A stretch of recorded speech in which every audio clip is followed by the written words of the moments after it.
Before we get started, I want to apologize for some of the audio quality issues we experienced during this recording. It was my first time using a 2-microphone setup, and there's a little bit of an echo, particularly on my voice in this recording. Additionally, you may hear some phone chimes. The Astros were playing, and I did not manage to turn off my phone alerts for the scores as they came on, so don't suddenly start reaching for your phone. That's my phone going off, and I wasn't able to remove it from the recording. Anyway, let's get started.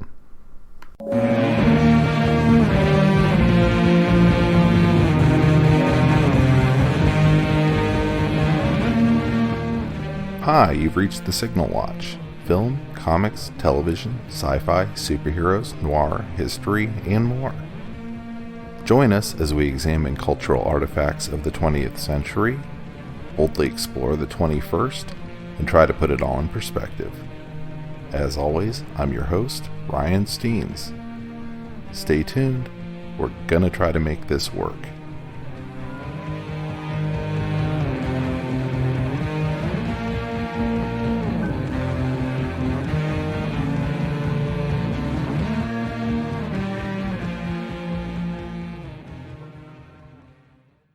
Hi, and welcome to a special edition of the Signal Watch.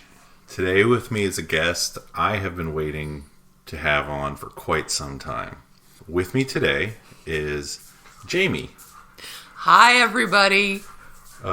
Jamie and I have been married for 18 years? 18. Something like that? Yeah. And Jamie and I just finished watching... what was it? Justice League. Yes, Jamie had not seen Justice League before. The price recently dropped for the Blu-ray, and being a completionist, I obtained it for my Blu-ray collection. And just so everybody knows, we haven't talked much about comics or comic book movies yet on the podcast, but I am very much into Superman. I'm a big DC and Marvel fan both. The past 10 years have been a magical mystery ride of watching the Marvel universe. Marvel movies, yes. Yeah. DC itself has introduced its own cinematic universe as well as its own television universe. But Jamie is no stranger to these shows and these movies or the comics. Yeah, I am definitely not the comics reader that Ryan is by any means, but I have consumed all of the Marvel movies. In the theater, usually opening weekend. Yes. Yeah. This new round of DC movies, most of them, I was coerced into watching Dawn of Justice with the aid of RiffTrax. You did watch it. Made it through that one, but I have not seen Suicide Squad. Right. So I'd like to keep it that way. She bore witness to me coming in the door, grumbling a bit, I guess is the way I'd put it. But I did love Wonder Woman. I will say that. They finally got one right, so yay. That's true. And you're a big Wonder Woman fan in general. I am. I've read a lot of Wonder Woman. It's been a long time since I've read those, so don't ask me to recall any of that, but... You read the George Perez era. Yes, and I very much enjoy the character. Mm-hmm. So anyway, we just finished watching Justice League, and I thought it was an interesting thing to watch on the heels of Avengers: Infinity War, which you saw. You've seen more than I have. I have. I saw it for the third time when my brother was in town. We wanted to see a movie, and we agreed on seeing it again for the third time for both of us. So, yes. This one, I have to say, my initial impression was I didn't hate it as much as I thought I would. So... That was kind of how I kudos. It wasn't as incomprehensible as Dawn of Justice.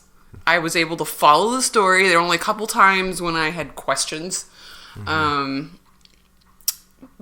it just felt like it needed more work. And when you bring up comparing it to Infinity War, it just makes it glaringly obvious how much work Marvel has put into to their stories, because Infinity War just felt like this massive payoff of 10 years of movies, of 18 movies.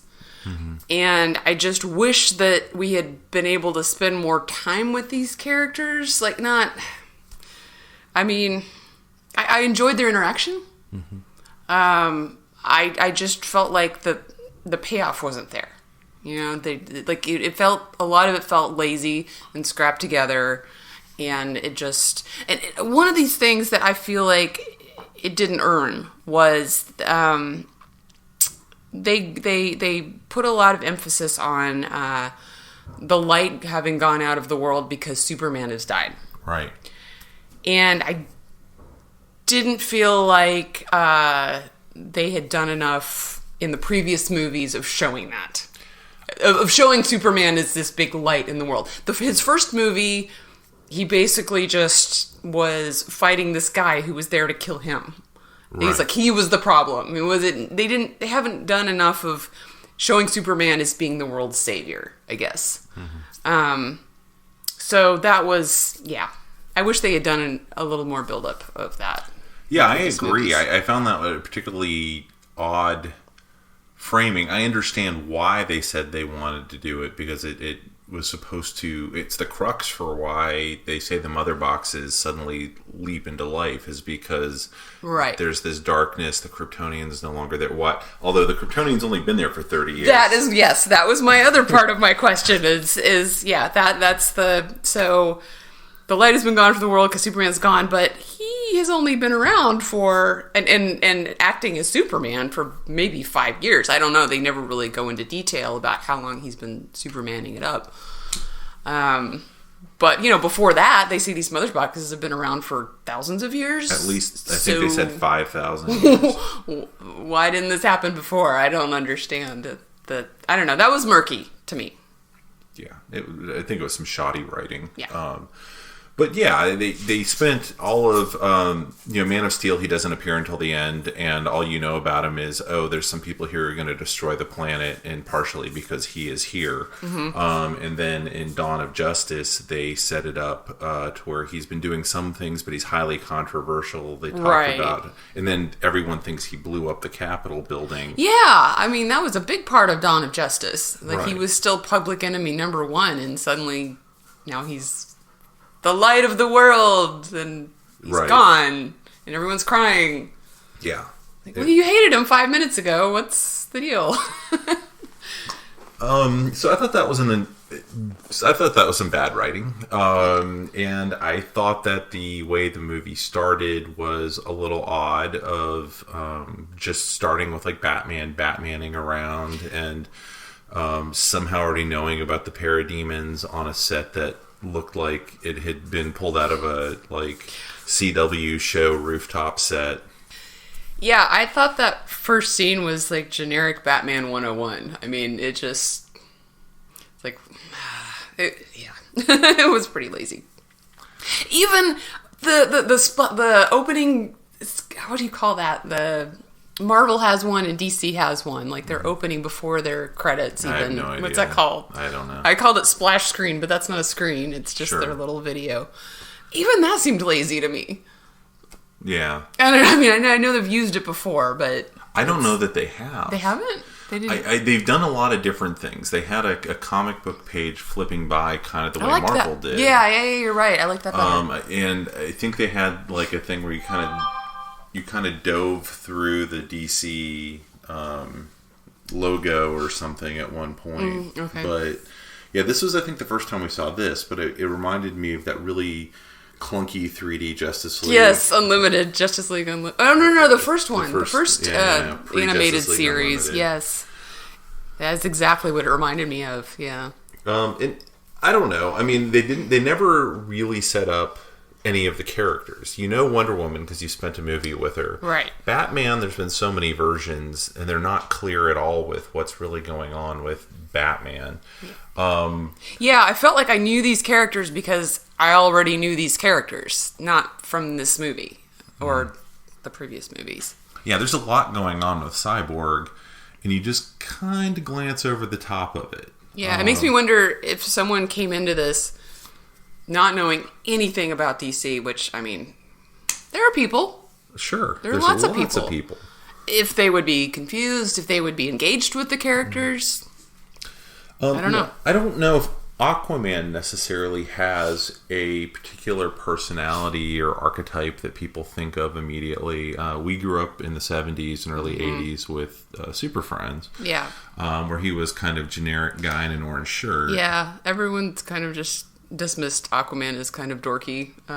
Not in all versions, but I enjoyed the Aquaman from Batman Brave and the Bold. But this one, I didn't really take to.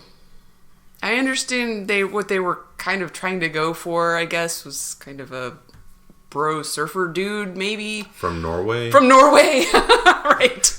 But I don't know. He was just kind of annoying. And even, oh my gosh, I almost laughed out loud. So his introduction, he meets Batman and says, "Goodbye, I'm going back to the ocean." And you think he's going to do this, like, really cool flip into the ocean and goodbye and this grandiose exit. And then he just kind of flops in the water. Takes the Nestea plunge. I thought that was highly amusing. I don't know if that was just me, but anyway. Yeah, I don't feel like I know they're going to do a whole Aquaman movie now. That's being worked on now. Yeah, I can't say I'm real excited, but I honestly kind of liked Mara better than I liked him. Yeah. And we saw her for maybe 5 minutes. Yeah. I don't know. I don't know why DC, aside from thinking that they were going to mix it up and do something different from Marvel, thought that having a movie of bringing together these characters who nobody knew, who haven't really had a proper introduction aside from sort of Man of Steel, which is a really weird way to introduce Superman. Yeah, and I think they went a crazy bad direction with his character in that movie. And then, Batman versus Superman, which was kind of a not great way to necessarily go. We have talked about. Yes. Neither of us was a big fan of their Lex Luthor or other factors in the movie. I have to say, I was extremely happy that Lex Luthor wasn't in this movie until the very last 5 minutes. There's spoilers all over this podcast, so I'm not spoiling anyone. But yeah, he shows up in the second. In the post-credit sequence, the second one, and yeah. I remember it was like midnight when I saw it in the theater, because you didn't go with me when I went. No, I did not. I went opening Friday, and there were lots of tickets available because of the notorious box office for this movie. But yeah, I just died a little inside. Like, you didn't need to tag that scene on. Like, you guys are not ready for this. Surely you knew that maybe this is not the direction you were going to go next. Well, I kind of hoped, because I know they'd made major changes to this movie, in addition to switching out directors. I was kind of hoping they were kind of learning from what their mistakes in Dawn of Justice, and that maybe this Lex Luthor was not the direction they wanted to go. And then he showed up again. Yeah, they doubled down on it. They really did. I was very disappointed in that. I want to talk a little bit about Jack Kirby's Fourth World and how it fits in with this, which is Thanos. I don't know. We've never Thanos. Yeah. How do you say Thanos? Thanos. I think I say Thanos. Okay, not Thanos. Thanos. But he's actually considered to be a big knockoff of Darkseid, from the cartoons and the comics. And Darkseid, of course, is part of Kirby's Fourth World, which they introduce here in the form of Steppenwolf, who is a very unmemorable bad guy in this movie. Yes, he is. Can you even remember him now? What he looked like? Yeah. Yes. He got the horns. How many? Well, 2. Just the 2. Okay. Just the 2 horns. Yeah. The only thing that was confusing to me about Steppenwolf was his appearance. Steppenwolf. Sorry. You said Steppenwolf. Steppenwolf. Who cares? Okay. Steppenwolf. Sorry. Stefan. Stefan. Stefan. Now I'm not going to be able to call him his right name. Okay, poor guy. Steppenwolf. So he has his appearance next to one of the mother boxes, and I had to stop the movie and ask Ryan, where did he come from? Because it looked like he actually came out of the mother box to me, but he informed me that he came from the boom tube. But where did this boom tube come from? Like, did it come from him? Like, see, this is where I have a big problem with what they did with some artifacts in the DC universe in this movie, because in the context of the comics, you create a boom tube with your mother box. Oh. But it's your personal device. A mother box is not the 3 magical boxes that if you touch them together end the world. That was completely made up for the movie. They essentially turned them into the Infinity Stones or something. They're the 3 MacGuffins, and what it really reminded me of was, and I think I said this in my blog post when I saw it back in whenever it was, November. It's the same thing as the 3 skulls from the Phantom that the guy has to bring together at the end of the movie, and Billy Zane has to stop him from bringing the 3 skulls together. I didn't even remember that, but I believe you. You don't remember much about the Phantom? No. I know we watched it kind of recently, but I don't think I made it to the end. The thing is, it doesn't matter. It doesn't matter. Yeah, but it was, they turned the mother boxes into this MacGuffin, and they serve a pretty particular purpose in the comics, especially in the Mr. Miracle comics. And certainly how Orion uses it in the New Gods comic, where he uses it to kind of like, it's a personal device. It's basically like your iPhone or your Samsung Galaxy that does all sorts of things for you. And for some reason in this movie, they couldn't even the world-ending app. Yeah. And it was like, well, now there's something bigger than a like fishing tackle box instead of something relatively the size of an iPhone, and they caused the end of the world. So are they going to bring mother boxes back? And because I guess Ava, what's her name, DuVernay is going to do a Fourth World movie. Oh, right. Yes, she is. And that's all I know about it. But anyway, I thought it was an interesting parallel, because both this movie and Infinity War are about the kind of Kirby-ish bad guy getting his MacGuffins together that will then accomplish the world-ending plan. Right. What Marvel did that was better than what was done here was actually give their villain some depth. And, I mean, I know that he has appeared in previous movies, but this last movie was really his movie. And a lot of character development, if you can say that for a villain, which I think you can. Which I think actually helped a lot. And this guy just, suddenly appeared on Earth and don't know anything about him. Except for Wonder Woman turning into an exposition box. Right.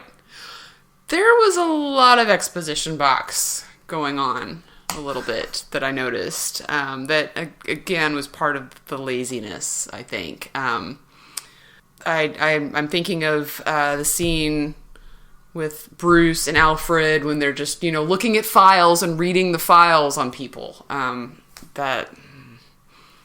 That's very lazy. I don't know. No, I agree. It was a weird way to introduce who the characters were, and it. We clearly were not going to get a movie for each of these characters to kind of learn about them beforehand, except for Superman and Wonder Woman. And so trying to cram all of that in led to a lot of looking at files, people standing there. Just standing there talking about what their powers were, and, I can do this and that, and I don't know. I just wish they'd tried a little harder. What did you like about the movie?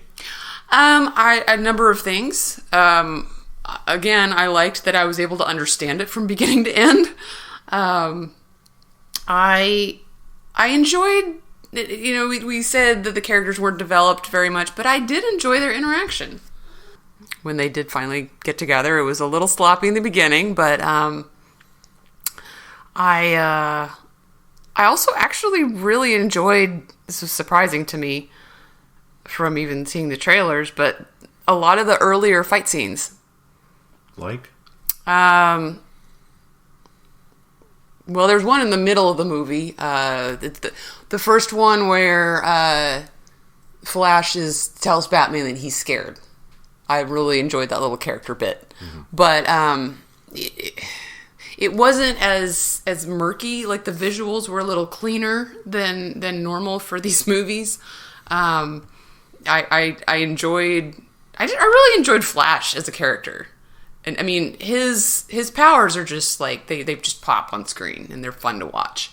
I enjoyed his little bit of, pushing Diana's sword towards her.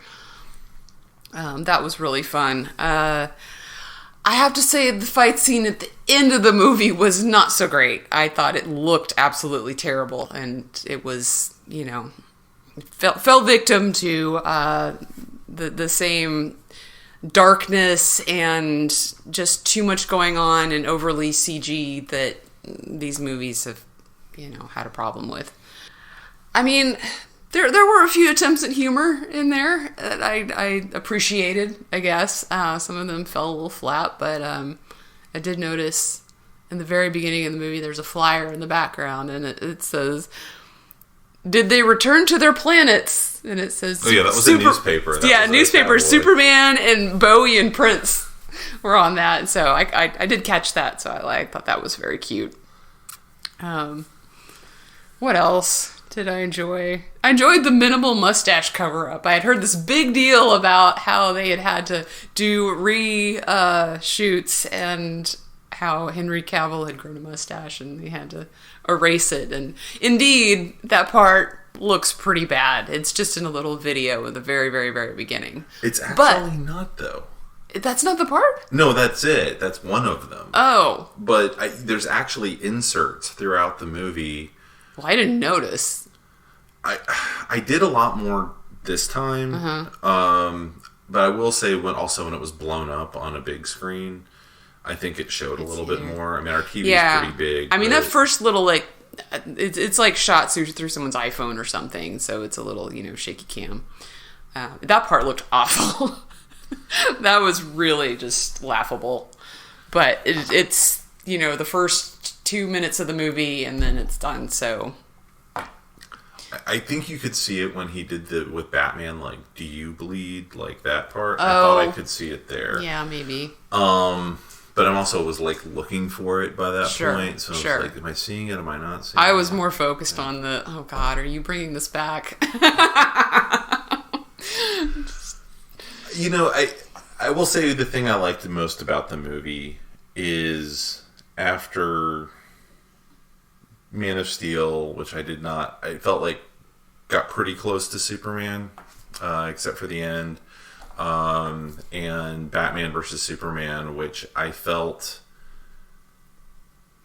just did Superman a pretty big disservice, honestly. That's actually the last thing I have written here under what I liked about it is Superman being Superman. Yeah. Yeah. Which goes a long way to making your movie better. It really does. I mean, it would be nice to see Cavill get a shot at doing it again. Yes. I think he's a great Superman. I enjoy him.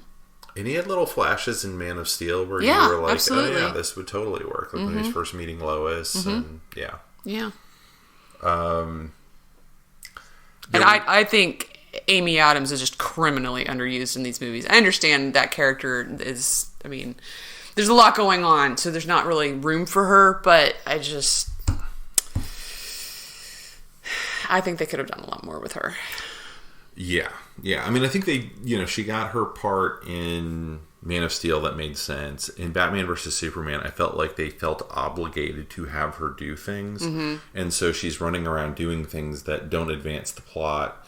And in fact, sometimes, for some reason, walk it backward. Like, oh, I'm going to throw the spear into the pool, which doesn't really advance the plot at all. Yeah.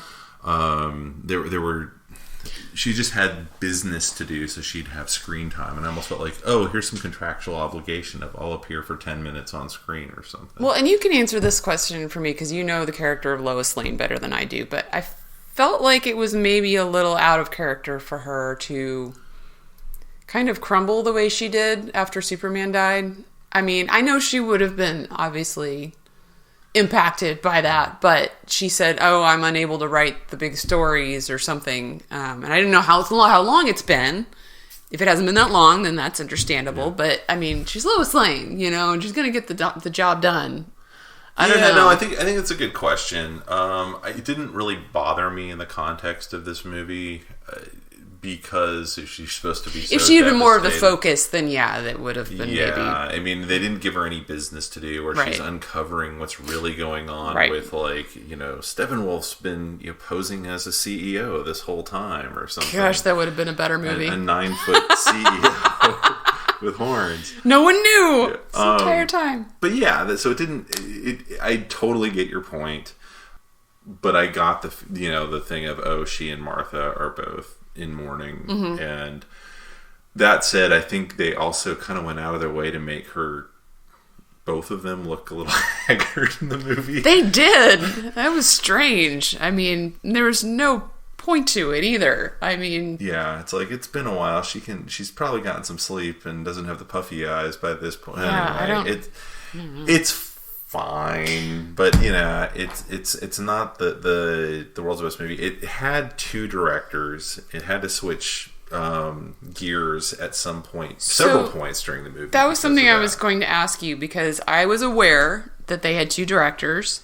I knew that Snyder was out at some point and Joss Whedon came in, and I was surprised to see that Snyder was listed as the sole director. I think that's because probably there's some contractual stuff there. But there's also the matter of Directors Guild. You have to have shot 70% of the movie. Mm-hmm. And I don't think that the inserts that were included ended up equating to more than 30% of the movie. Okay. That's I my didn't guess. see the end credits. Surely he was in there somewhere, you would Whedon? think. Yeah. I have no idea. And, I'm not going to go back and look.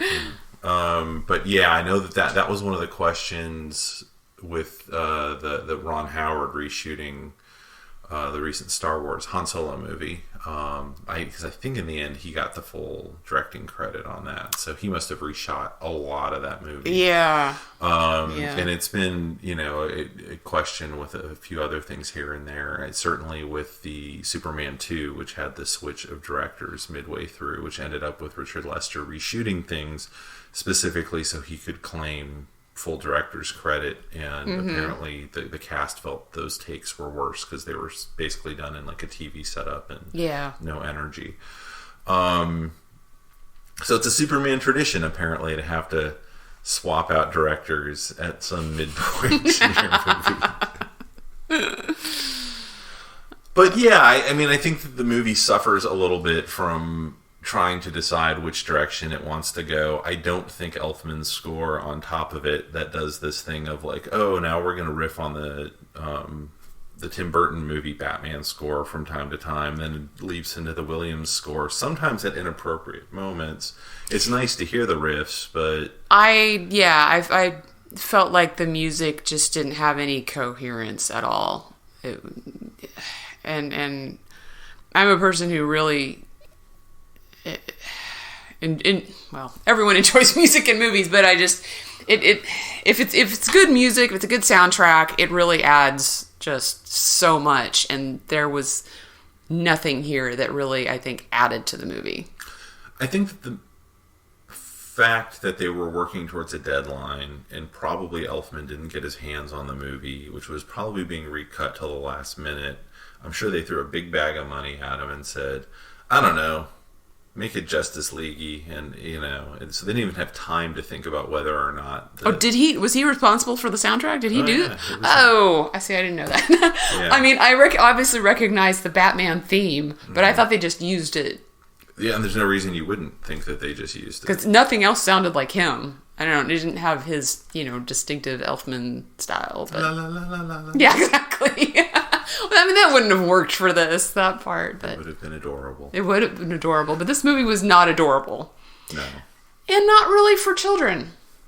Let's talk about that a little bit. Well, but that's been true with all of these movies. Yes. And I kind of wonder if they're not realizing how much they're also missing out on action figure sales and, beach towel sales and everything else that Avengers has been able to exploit, having cartoons that are tied to the movies.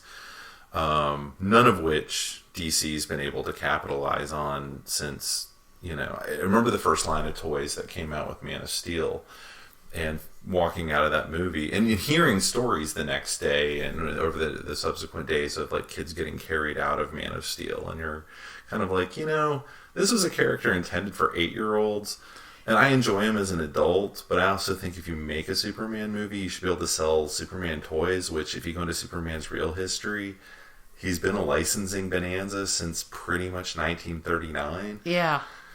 So why make a movie where you can't push the action figures? I don't understand that, other than they were pandering to 20-year-old Edgelords. Yeah. Yeah. I want to see a gritty Superman. Speaking of, one of the things that edgelord Zack Snyder is really against is secret identities. I don't know if you picked up on his complete disregard for trying to hide who these people are. I wasn't specifically thinking about that, but I remember you mentioning that a few years ago. Yes. Yeah.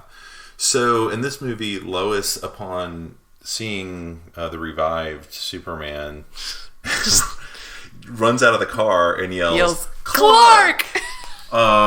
You're was, right. She did. There were police standing around. Yeah. There were non-combatants, non-Justice Leaguers standing around. And I felt like that was a bit of leftover Snyder-ness. Yeah.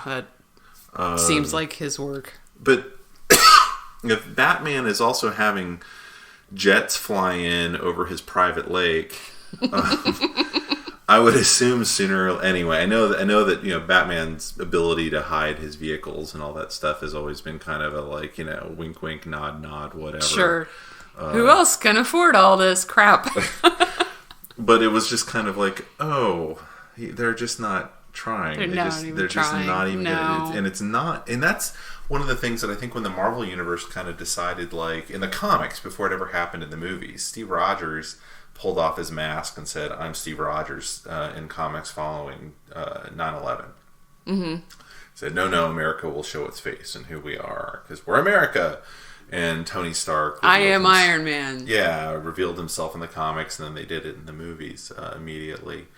Because it doesn't matter for Tony Stark. He has got enough money between himself. Captain America has kind of the U.S. government and S.H.I.E.L.D. between himself and the world. But that secret identity business is kind of part and parcel to the DC universe, especially with Superman. Yeah. That's been a big part of his identity, or his character has been Clark Kent, Superman, and those two can't be seen in the same place when they can't be. Yeah. But yeah, he still haven't dealt with that, although they hint at it in the last shot of him as Clark Kent in the raincoat, wearing a tie, and then he pulls his shirt open going down the alley, which I have to believe was a Whedon insert towards the end of the movie to kind of promise you, we're going to fix this. Which, a lot of people don't want. Even now, as AT&T is completing its purchase of Warner Brothers... I don't know if you've heard about this, but apparently the release of the Snyder Cut Brigade has been calling the AT&T helpline and asking. And I like to think I did see that. Yes, and I love that. By the way, I love that there's people who are doing that, which are going to end up meaning in some corporate meeting, AT&T has to deal with these guys who firmly believe there's a secret amazing cut of a movie that Warner Brothers for some reason will not release. Release the Snyder Cut or else. Yeah. Anyway, any other thoughts on Justice League? You You were writing down notes like a busy I bee. was, and we actually covered most of them. Honestly, halfway through the movie, I stopped writing stuff down because I was kind of just going with the flow and enjoying the movie. Well, let me ask you this then. What did you think of Wonder Woman's portrayal in this movie and how she fit into it after what we kind of think both thought was the tremendous success of Patty Jenkins' version of Wonder Woman? It's interesting, and I think you can kind of probably compare it to Captain America's journey. For his first movie was, set in as a period piece, and then he's introduced into, modern society. And that's part of what's, I think, really interesting about his character within the Avengers is, his different take on the world and his experiences. And I'm not sure we got that with her. I mean, I really enjoyed her movie, but I don't think I don't know. I just don't feel like her character has been able to, I guess, use her experiences from that first movie in the modern world as much as Cap did. I don't know. I'm not. Yeah, they seem to keep referring back to the trauma of losing Steve Trevor, who was a guy she knew for a few weeks. Yeah, that I really didn't buy. I don't think that someone who lost, a loved one 70 years ago is still going to be so hung up on that person that they're not going to engage in the world. Yeah. This guy that she knew for 2 weeks. Sure, she loved him, but everyone loses loved ones on a daily basis. And she's also, supposed to be a leader and a hero. And, I don't know. That didn't ring true to me. Yeah, I'll be curious to see, since the next movie takes place in 1984 in between, and apparently also co-stars Chris Pine. Yeah, I saw those pictures too. I'm interested in the story there. Yeah. One of the things I thought was interesting about her portrayal in Batman vs. Superman, where I did not honestly, everyone was like, oh, she's so amazing. I was like, Is she? She doesn't really do much in Batman vs. Superman. And that movie came out before Wonder Woman, so you weren't able, that was the first time we saw her. Yeah. She seemed like another Zack Snyder kind of fetish female. And then in this movie, it's kind of a study in what in Film 101 they immediately leap to, teaching you about the male gaze. I'm doing air quotes here, which by the way I think is a very real thing. Oh yes.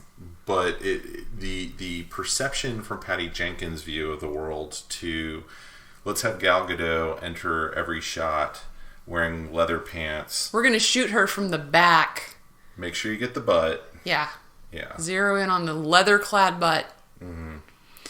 And that was something that I really appreciated about Wonder Woman, the Patty Jenkins Wonder Woman, was I never felt like they were being objectified. They looked wonderful. Their outfits were beautiful. They looked like you were able to move in them. But it didn't feel like they were focusing on, oh, here are my boobs, and here's my butt, and don't they look great when I fight? And even on Themyscira, I can't say that word. You just said it. You literally just said it. Is that how you say it? Yes. Oh, I'm just afraid. I'm very, very tired, so I didn't know if I'd be able to say it correctly.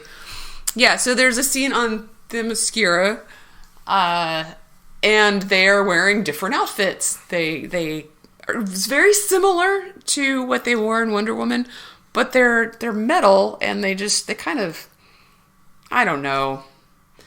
They don't look like they're easy to fight in.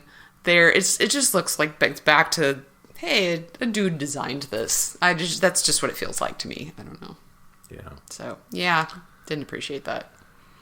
But Patty Jenkins is going to be back for the next one. So. Yes, she is. Yes, she is. They'd like to make money again at Warner Brothers, I think. So that's about it for me on Justice League, I guess, at least for this conversation. I kind of enjoyed watching it again. Yeah, it's like, I think I was more surprised that I didn't hate it than I actually actively enjoyed it. I think that like I went through that the first time, and while watching it the second time, I was kind of like, huh, okay. Yeah, I don't know if I want to see it again. Yeah. And they're certainly not going to have much, I think, to pull back to. And they're talking about having Ava DuVernay do this Fourth World movie, which they can't go with the dumb Giger-esque design for everything if they're going to do a whole movie based on Apocalypse. I mean, it would just be nothing but gray and glowy spots and a red sky again, like it was at the end of this movie. They need to take a page out of the guys who did Thor Ragnarok. And go with Kirby. Mm-hmm. Pure Kirby. Because that was amazing. Yeah. My hope for the future is we have that movie that's like totally pure raw Kirby with New Gods and Supertown and all this stuff I like. And meanwhile, Marvel is going to finally get their hands on Fantastic Four, and we're going to get some real Kirby Fantastic Four going. But we'll see. Man, has Fantastic Four ever had a good movie depiction, anything? So, in the 70s, there was a cartoon about a guy named Ben Grimm who had rings, and then if he slammed them together, he'd say, "Thing ring, do your thing," and he'd change from skinny Benjamin Grimm into the Thing, and then he'd suddenly be talking like the Thing, and oh, my Aunt Petunia. You guys can't see this, but my head is turned completely sideways right now. It was real good, is what I'm trying to tell you. And on that note, in conclusion, Justice League was great. in conclusion, that was a movie. All right. Well, thanks everybody, and Jamie, thank you for doing this. You're very welcome. I hope I wasn't too slurry and tired, and I hope you will. Slurry? I'm getting slurry now. No, you were wonderful, as always. Yeah. Well, good night, everybody. Good night, everybody.